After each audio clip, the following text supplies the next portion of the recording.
The first step is to carefully clean off any dust, dirt, and grime with a solution of soap and water.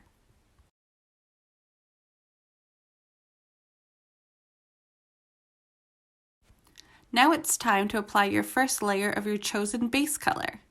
This should be thin and even using a brush or a painting sponge.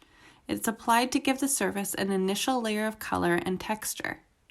It may appear streaky or uneven at first, but don't worry.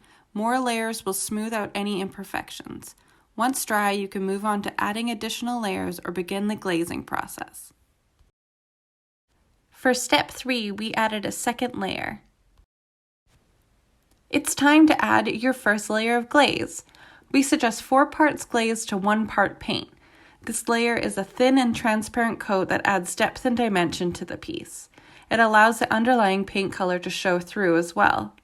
This layer of glaze helps to create the base for the final glaze layer, which will provide more depth and contrast. Apply the glaze in one direction in a thin and even layer. Sometimes 1 layer of glaze is all you need for a beautiful subtle finish.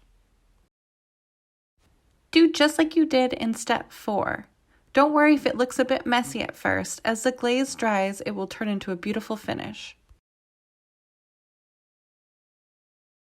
Thanks for tuning in to our tutorial. Are you feeling inspired to give life to old furniture pieces? Follow us for more tutorials.